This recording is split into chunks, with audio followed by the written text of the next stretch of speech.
Clara Thompson sat by the window of her small Denver apartment, staring at the fading sunlight. The world outside moved on as if nothing had changed. Cars passed by, children laughed in the park, and people hurried to their destinations. But for her, time had stopped months ago, the day her husband Daniel didn't come home. Daniel had been the love of her life, her best friend, and her partner in everything. They had met in college, fallen in love quickly, and built a quiet, happy life together. They loved hiking in the mountains, exploring new trails, and sitting beside campfires talking about their dreams. He used to tell her, "No matter what happens, we'll always find our way back to each other." Those words had once been her comfort, but now they felt like a cruel echo of a promise that could never be kept. The accident happened on a rainy evening. Daniel was driving home from work and the roads were slippery. A truck lost control and crashed into his car. The police said he died instantly. No pain, no last words, no goodbye. But for Clara, the pain began that very moment and never stopped. The world had become a blur of funeral flowers, soft voices offering sympathy, and the cold emptiness of her bed at night. At first, she tried to hold herself together. She told herself Daniel would want her to be strong, but the strength she pretended to have began to crumble. Nights turned into long hours of crying into her pillow. Mornings into silence she couldn't escape. Friends visited, brought food, tried to talk, but their words felt meaningless. Time heals everything, they said, but time, to her, only made the emptiness deeper. Every corner of the apartment reminded her of him, his shoes by the door, the mug he always used, the half-read book on his side of the bed. She couldn't move anything, couldn't let go of a single memory. It felt like if she did, she'd be betraying him, as if moving on meant she was erasing him. Her job at the library became unbearable too. Every smile felt forced, every task meaningless. People whispered behind her back, worried about her pale face and lost look. One morning she simply didn't go back. She didn't call anyone. She just sat in silence, staring at the wall, wondering what purpose life had now. Days blended into nights. She stopped cooking, stopped cleaning, stopped answering her phone. Her parents, living in another state, called often, begging her to come live with them, but Clara couldn't. That apartment was all she had left of Daniel. Their memories, their laughter, even their arguments. Leaving it felt like leaving him behind forever. So she stayed, trapped in her grief, living each day in slow motion. Then one night, while cleaning an old box, she found a photo of her and Daniel on a mountain hike. They were standing on a rocky ridge, smiling at the camera, wind in their hair, arms around each other. Behind them, the valley stretched endlessly under a golden sky. It was one of their favorite places, Silver Pine Ridge, the mountain they had climbed every year on their anniversary. She remembered how Daniel had once said, "If you ever feel lost, go back to the mountains. They always remind us how small our pain is compared to the world's beauty." His words used to make her smile. Now they made her cry. The next morning, for the first time in months, Clara stepped outside. The air was cold and sharp, carrying the smell of snow. She didn't pack much, just a bottle of water, a small bag, and the photo. She didn't tell anyone where she was going. There was no need to. In her heart, she already knew this would be her final trip. The bus ride to Silver Pine took 3 hours. She sat quietly by the window, watching the landscape change. Tall buildings turning into fields, then into endless stretches of forest. Every mile felt like traveling backward through her own memories. She remembered Daniel's laughter, his warm hand in hers, the way he'd always stop to take pictures of the sunrise. Those memories should have comforted her, but instead they made her chest ache. When the bus stopped near the base of the mountain, the driver gave her a concerned look. "You hiking alone, ma'am? Weather's not good up there." She nodded weakly. "Just need some air." The driver hesitated, then shrugged. "Be careful. Not many folks go up this time of year." The trail was quiet, covered with a thin layer of snow. Her boots crunched softly as she walked. The wind whistled between the pine trees, and every sound echoed like a whisper. She felt small among the towering cliffs, but also strangely calm. Here, away from the noise of the city, her grief didn't need to hide. She thought about the life she and Daniel had dreamed of. Children, a small cabin near the mountains, growing old together. Those dreams now felt like smoke in her hands, impossible to hold. The ache inside her chest grew heavier with every step. After 2 hours, she reached the viewpoint, The same place from the photo. The valley below stretched wide, painted with white snow and fading sunlight. The wind was stronger up here, sharp against her face. She stood near the edge, clutching the photo of her and Daniel. Her tears froze on her cheeks as she whispered, "I can't do this anymore." I really tried. The sky darkened slowly. She took a deep breath, feeling the weight of her pain pressing down like a mountain itself. The thought of peace, of finally escaping the endless ache, tempted her like a soft voice calling from the valley below. Maybe, she thought, this is the only way I can be with him again. Her legs trembled as she took a step closer to the edge. The wind howled, almost as if it were trying to stop her. Her heart pounded, not in fear but in surrender. She closed her eyes and whispered, "Daniel, I'm coming." Then in that moment of silence, just before she leaned forward, a voice cut through the wind. "Hey, stop!" A firm hand grabbed her wrist, strong and rough. Startled, she gasped and stumbled back, her eyes flying open. Standing a few feet away was a man in a worn jacket and hiking boots. His face weathered, his eyes calm but filled with urgency. For a second, neither of them spoke. The world seemed to pause. The only sound was the wind whipping through the trees. He didn't shout again. He just held her wrist gently and said, "Don't do that." Clara stared at him speechless, her chest rising and falling rapidly. "Who are you?" she finally whispered. "Someone who's been where you are," the man said softly. His voice was deep, tired but kind. "You don't need to jump. You just need someone to remind you you're still here." Clara blinked, confused, trembling. No one was supposed to be there. She had chosen this place because it was empty. But now, standing in front of her, was this stranger, a man who seemed to carry his own sadness behind his steady eyes. The sun had begun to sink, turning the snow golden. The man slowly stepped closer, careful not to startle her. "If you're done living," he said, "then live for me instead. Until you remember how to live for yourself." His words hung in the air. Strange, powerful, almost impossible to believe. But in that moment, something inside Clara shifted. She didn't know why, but her knees weakened and she began to cry, not from despair but from the sudden feeling of being seen. The man's grip stayed gentle, steady, human.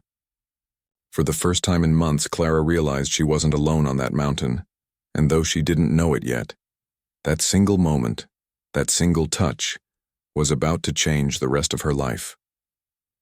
Clara stood frozen, her breath coming in short, uneven gasps. The mountain wind whipped her hair across her face and the world around her felt blurry. For a moment, she couldn't tell if what was happening was real or if her mind was playing tricks on her. She looked at the man who had grabbed her wrist. His eyes were kind, steady, and full of something she hadn't seen in months. Concern. "Let go of me," she whispered weakly. Pulling her hand back, but he didn't. His grip wasn't harsh. It was firm, protective, like someone holding a fragile bird afraid it might break if touched too roughly. "I won't," he said quietly.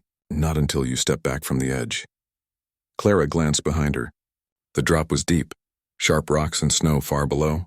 For a second she felt dizzy, realizing how close she had been. The man gently guided her backward until her boots were safely on solid ground. Only then did he release her wrist. The silence between them stretched for a long time. Neither knew what to say. The wind rustled through the pine trees, carrying a faint scent of cold earth and frost. Finally, the man spoke, his voice low but calm. "My name's Elias," he said. "Elias Moore. I live about an hour from here, down the other side of the ridge." Clara didn't answer. Her throat felt dry, her mind still spinning. She couldn't decide whether to feel angry, embarrassed, or grateful. All she knew was that this stranger had interrupted what she thought was her final moment. Elias studied her face quietly. He could see the exhaustion there, the kind of pain that ran deep, too deep for words. "What's your name?" he asked gently. "Clara," she said after a pause, her voice small.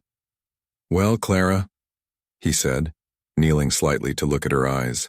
"You don't look like someone who came up here to hike." She turned away. "You don't know me." "No," he said softly. "But I've seen that look before. I've had that look before." His words made her glance at him again. There was something in his tone, something that made her realize he wasn't just guessing. He spoke like a man who had stood on the same kind of edge before. For a few moments, neither of them moved. Then Elias nodded toward a large rock a few feet away. "Come sit," he said. You look cold. Clara hesitated. Her first thought was to leave, to walk away and disappear. But her legs felt weak, and she didn't trust herself near the cliff anymore. So she followed him and sat down on the rock. He took off his backpack, pulled out a thermos, and handed it to her. "It's tea," he said. "Still warm." Clara hesitated but took it. The warmth of the metal felt strange against her cold hands. She took a small sip. The taste of herbs and honey filled her mouth, calming her trembling lips. She didn't say thank you, but Elias didn't seem to expect it. He sat beside her, staring out at the wide valley below. "I come up here a lot," he said. "Keeps my head quiet. People in town call me the mountain man." He gave a small laugh that didn't quite reach his eyes. Clara looked at him properly for the first time. He was probably in his late 40s. His beard was gray and rough, his jacket worn from years of weather. His face was tanned from the sun, with lines that spoke of both age and sorrow. But there was something peaceful about him, a stillness, like someone who had made peace with his pain. "Why were you here today?" she asked, her voice barely above a whisper. "Checking the trail," he replied. "There's a storm coming tomorrow. I make sure no one gets lost or hurt up here." He turned his head toward her. "Guess I was meant to be here today." Clara's hands tightened around the thermos. The word "meant" echoed in her mind. For months she had believed that everything in her life was just random pain. Nothing made sense anymore. The idea that something might still have purpose felt almost impossible. Elias noticed her silence but didn't push. He understood that some wounds didn't need questions and just space. "You don't have to tell me why you came up here," he said gently. "But if you do, I'll listen. I won't judge." Clara looked down at her boots. "I came to say goodbye," she said finally. Her voice cracked on the last word. Elias nodded slowly, his eyes thoughtful. "To someone you loved?" Clara bit her lip and nodded. "My husband. His name was Daniel." Her eyes filled with tears and she quickly wiped them away. "He died in an accident. He was everything I had. I don't know how to keep going without him." Elias didn't say "I'm sorry."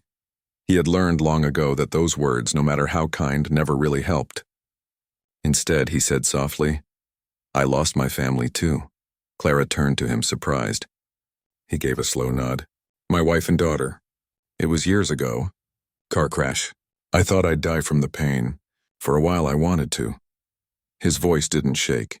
It was calm, like someone telling a story he had made peace with even if it still hurt.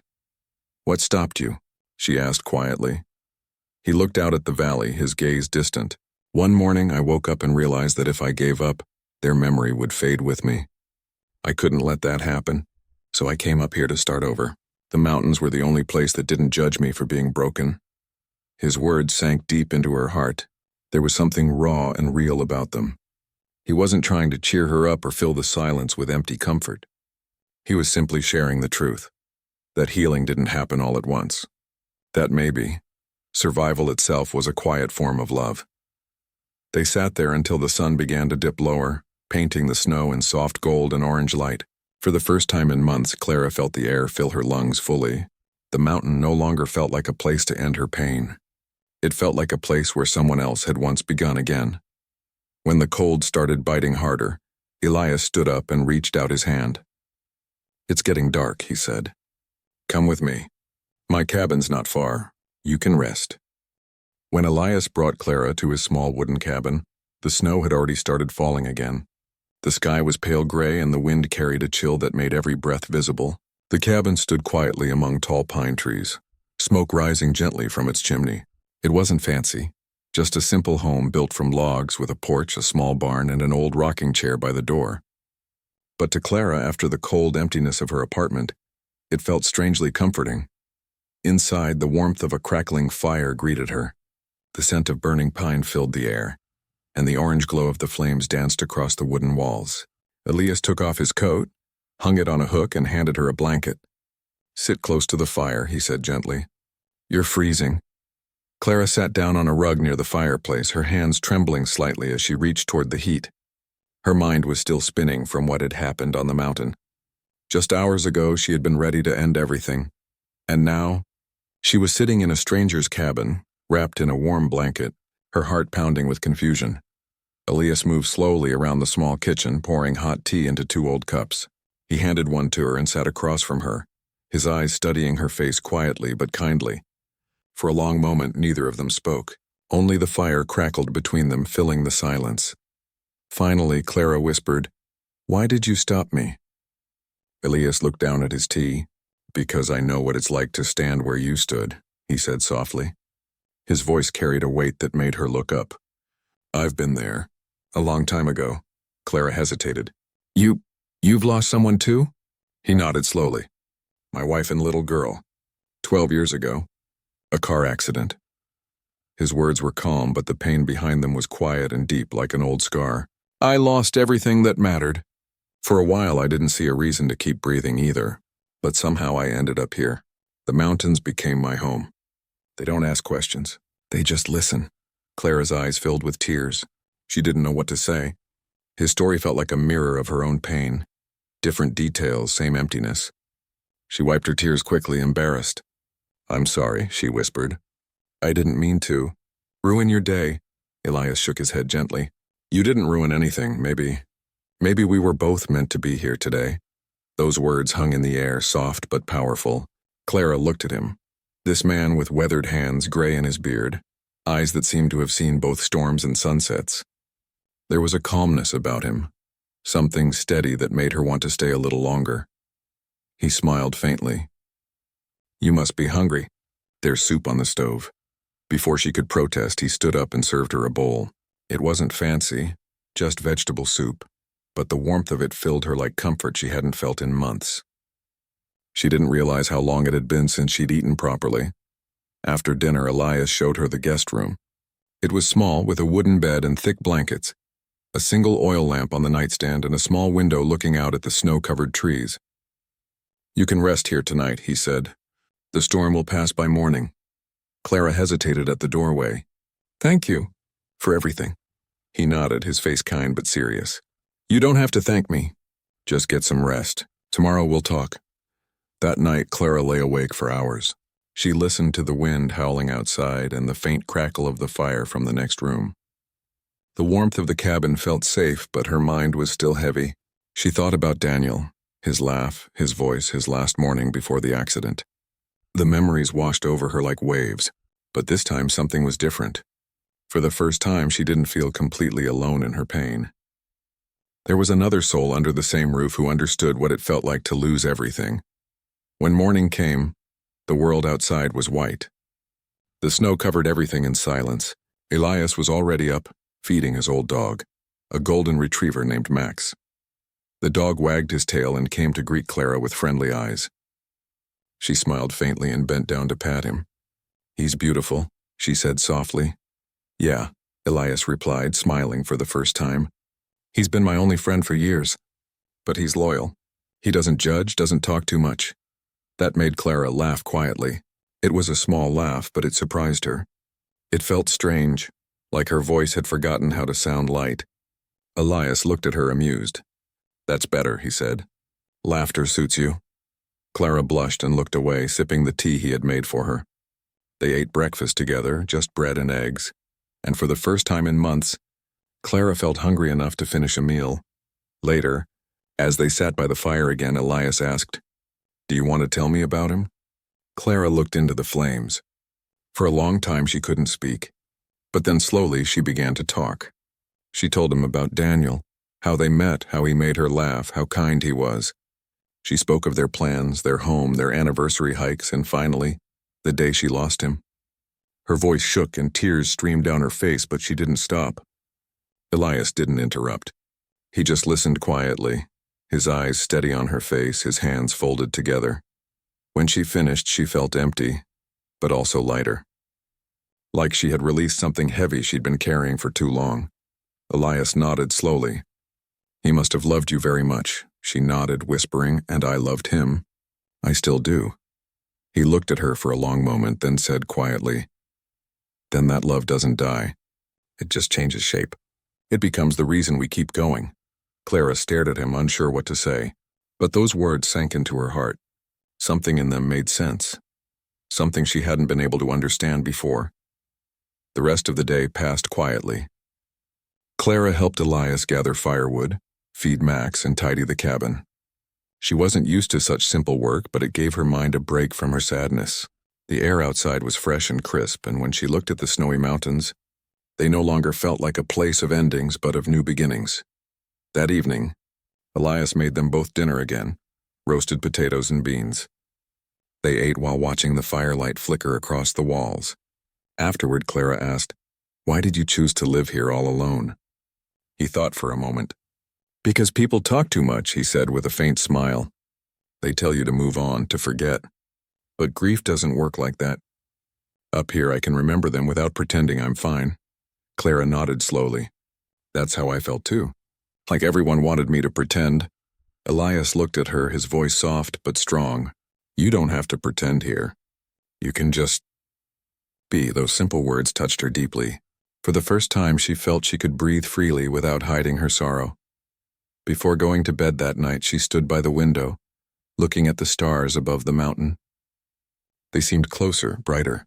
In that quiet moment, she whispered Daniel's name and felt a tear roll down her cheek. But it wasn't the same tear of despair she used to cry. This one carried a strange warmth, a tiny, flickering hope. She turned to look toward the other room where Elias was sitting by the fire, reading an old book. Somehow, knowing he was there made her feel safe. It was strange. Just days ago, she had wanted to end her life. And now, because of a stranger's kindness, she had found herself breathing again, one slow breath at a time. As she climbed into bed, she realized something she hadn't felt in a long time. She wanted to wake up tomorrow. She didn't know what her future held or how long she would stay, but she knew she wasn't ready to give up anymore. And outside, the snow kept falling gently, covering the scars of the land, the same way kindness was slowly beginning to cover the wounds in her heart. Spring slowly arrived in the mountains. The snow melted into small streams that ran alongside the cabin, and the scent of wet pine filled the air. Birds began singing again, and the sun felt warmer on Clara's face as she stepped outside for the first time without a heavy blanket of grief pressing on her chest. She paused, taking a deep breath, and realized that the air didn't feel sharp anymore. It felt alive.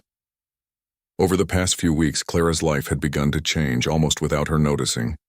She had been waking up earlier, helping Elias with small tasks around the cabin, feeding Max and chopping wood. Each chore was simple, almost ordinary, but it gave her mind a break from the endless pain she used to feel.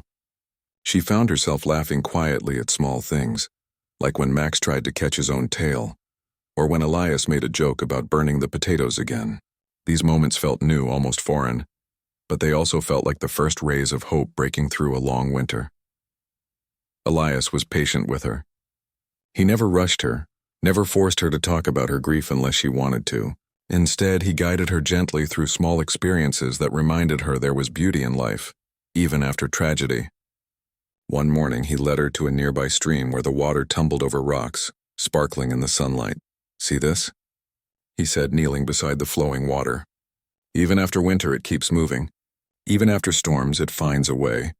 Life is like this. It keeps going." Clara watched the water swirl around the stones, feeling a strange comfort in his words.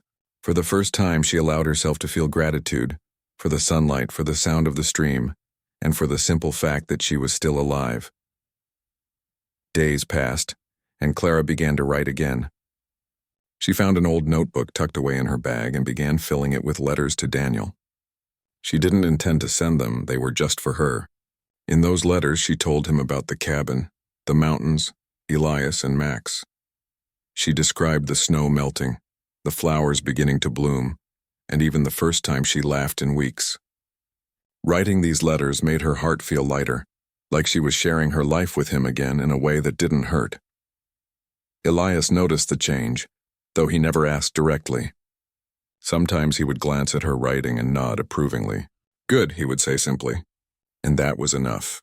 Clara realized that he understood, not in words but in presence. He understood that healing didn't happen quickly, that grief couldn't be rushed.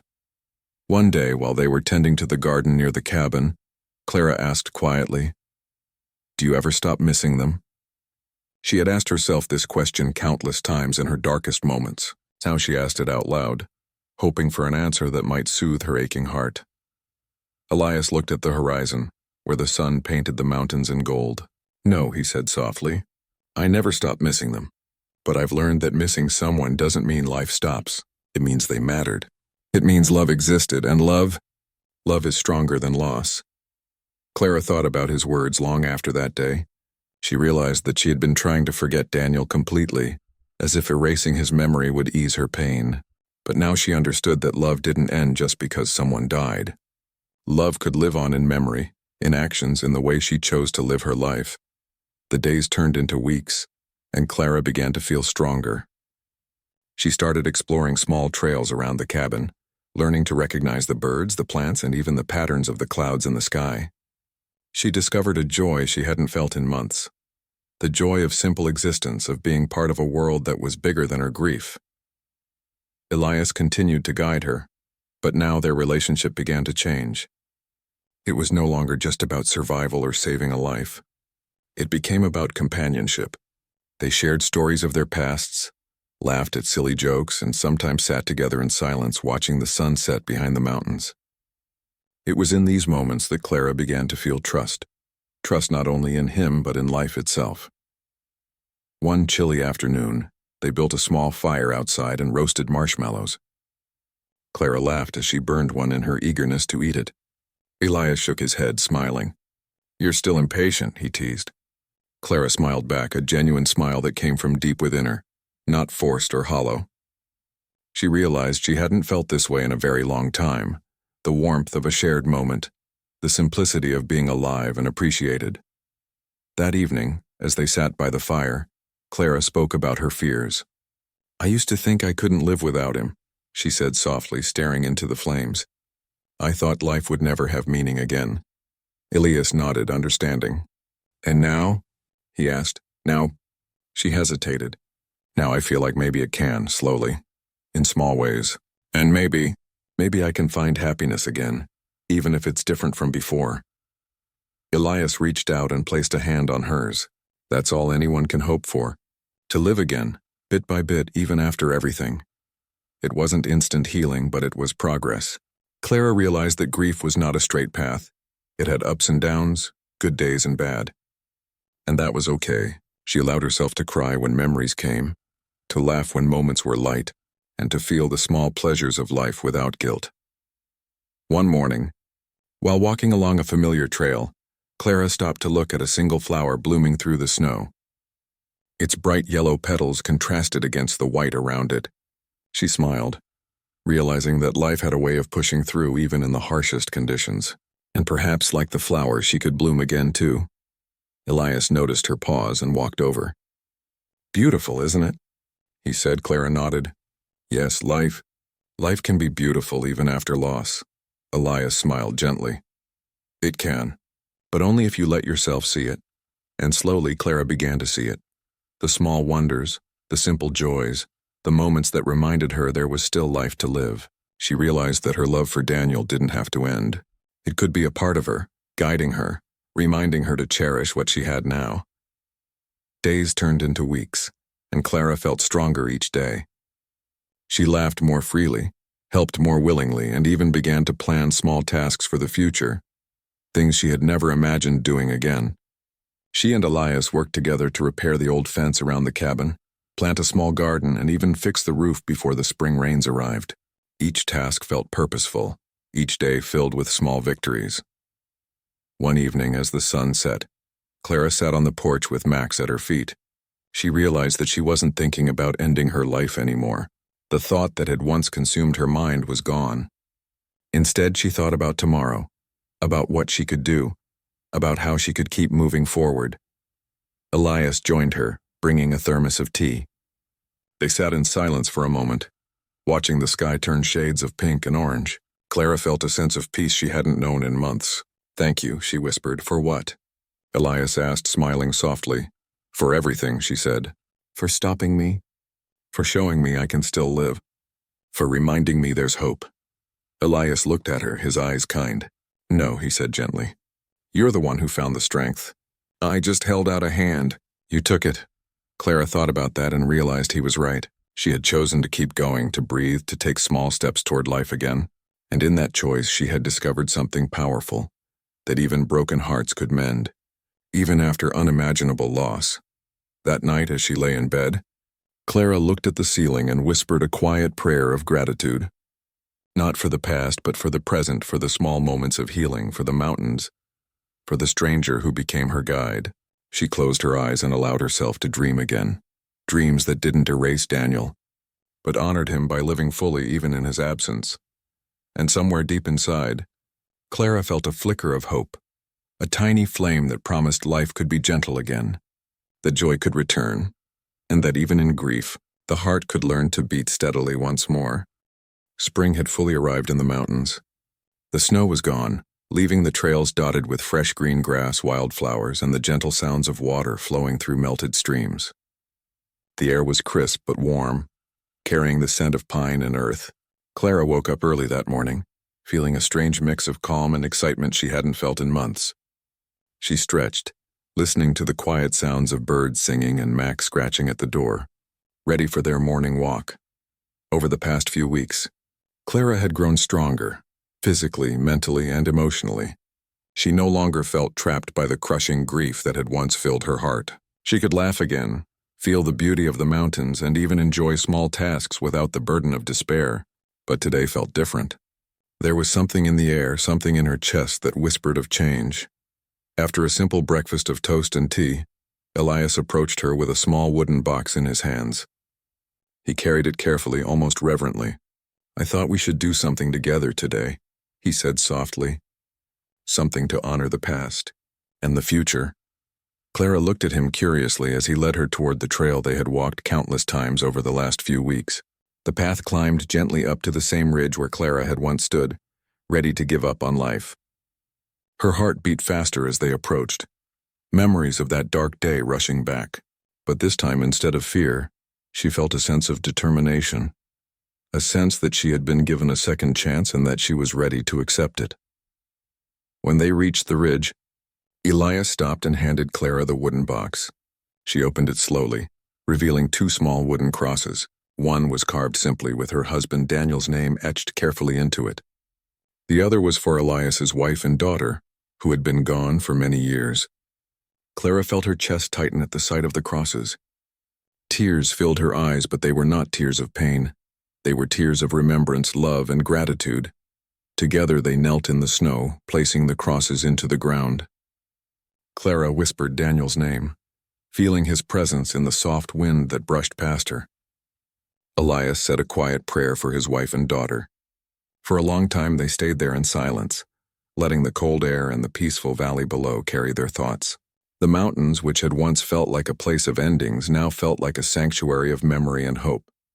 After a while, Clara spoke softly. "I never thought I would stand here again and feel anything but despair. But now I feel peace and maybe even happiness." Elias looked at her, his eyes warm. "Happiness doesn't mean forgetting. It means living even after loss. It means carrying love forward in the best way you can." Clara nodded, holding back a fresh wave of tears. She realized that she had been given a gift, the gift of life, not by erasing the past, but by learning to live alongside it. For the first time in months, she truly believed she could move forward without guilt, without fear, and without giving up on the world she had once loved. They stayed on the ridge until the sun began to sink behind the mountains, painting the sky in soft shades of pink, orange, and gold. Clara took a deep breath, letting the colors fill her heart with warmth. She glanced at Elias and said quietly, "Thank you for saving me." Elias shook his head gently. "No, Clara, you saved yourself. I just held out a hand. You chose to take it." Clara smiled through her tears, understanding the truth in his words. She had made the choice to live again, to embrace the small joys, the warmth of the sun, the laughter of a dog, the kindness of a stranger, now her friend. That choice had brought her back from the edge of despair and given her a reason to keep moving forward. As they walked back down the trail toward the cabin, Clara noticed how different everything felt. The flowers seemed brighter, the stream sang louder, and the world felt alive with endless possibilities. She felt a sense of purpose she hadn't known since Daniel's death. The purpose of honoring his memory by living fully, of cherishing life despite the pain she had endured. Back at the cabin, they spent the evening tending to small tasks. Clara helped plant new flowers along the garden path, carefully choosing spots where sunlight would touch them. She laughed as Max ran around chasing butterflies, his excitement contagious. Elias watched her, smiling, realizing that she had found a balance between remembrance and living, a balance he had struggled to achieve himself for years. Later, as they sat on the porch watching the sunset, Clara felt a quiet joy in her heart. She didn't need to speak to feel the depth of connection she shared with Elias, a bond formed through shared grief, shared understanding, and the simple act of being present for each other. It was a companionship built not on romantic love but on trust, empathy, and mutual healing. Clara looked at the mountains, the vast valley below and the sky above, and she whispered a quiet promise to Daniel. "I will live," she said. "I will honor you by embracing life. I will love again, even if in small ways, and I will carry your memory with me always." Elias, noticing her reflection in the firelight, reached out to place a hand gently on hers. "And you will never have to face it alone," he said softly. "We'll walk this path together, helping each other find joy in small moments." That night, as Clara lay in bed, she felt a sense of calm she hadn't known in years. She realized that her journey through grief had brought her here, not to erase the pain but to transform it into strength, hope, and a renewed appreciation for life. She thought of the mountains, the cabin, Max, and Elias, and she understood that life, even after loss, could still be beautiful. Over the following days, Clara continued to explore the mountain trails, write letters to Daniel, and care for the cabin and garden. Each day brought new discoveries, small joys, and a growing sense of purpose. She noticed how the sun lit up the peaks, how the streams sparkled after rain, and how every simple act, chopping wood, planting seeds, feeding Max, carried a profound meaning. She also noticed how her own heart had begun to heal. The pain was still there, but it no longer consumed her. Instead, it had become a part of her, a quiet reminder of love, loss, and the resilience of the human spirit. Clara realized that life wasn't about forgetting or escaping grief. It was about embracing it, learning from it, and choosing to move forward one small step at a time. One evening, as the sun dipped behind the mountains, Clara and Elias stood on the porch, watching the sky turn shades of deep purple and gold. Clara felt a warmth in her chest, a mixture of gratitude, love, and hope. "I never thought I could feel like this again," she said softly. "You can," Elias replied, smiling. "Life is full of surprises even after the darkest moments. Sometimes all it takes is someone to remind you that the world is still worth living in." Clara nodded, understanding fully for the first time. She didn't need to live for anyone else but herself and the memory of those she had loved. Yet in sharing her journey with Elias, she had discovered a truth she hadn't known before, that even broken hearts could find companionship, healing, and the courage to face the future. As night fell over the mountains, Clara felt a sense of peace unlike any she had ever known. The cabin glowed softly in the firelight. Max slept at their feet, and the wind carried the gentle promise of tomorrow. She realized that life, even after unimaginable loss, could still be full of love, laughter, and purpose. And in that moment, Clara understood the meaning of Elias's words from that first day on the ridge. "If you're done living, live for me instead." It wasn't about replacing her love or forgetting Daniel. It was about finding the strength to embrace life again, with someone who understood, someone who cared, and with the courage to walk forward no matter how steep the path. For Clara, the mountains had transformed from a place of despair into a sanctuary of hope. She had learned to honor her past, embrace her present, and step boldly into the future. And as she looked out over the valley, the stars beginning to twinkle above, she whispered quietly, "Thank you, Daniel. Thank you for everything. I will live, and I will carry your love with me forever." And from that day forward, Clara Thompson did live. She lived fully, gratefully, and with a heart open to the simple joys, the kindness of others, and the quiet miracles of life. The mountains, the cabin, and the man who had saved her on that cold, snowy day became symbols of her second chance, a reminder that even after darkness, the human spirit can rise, heal, and find hope once more.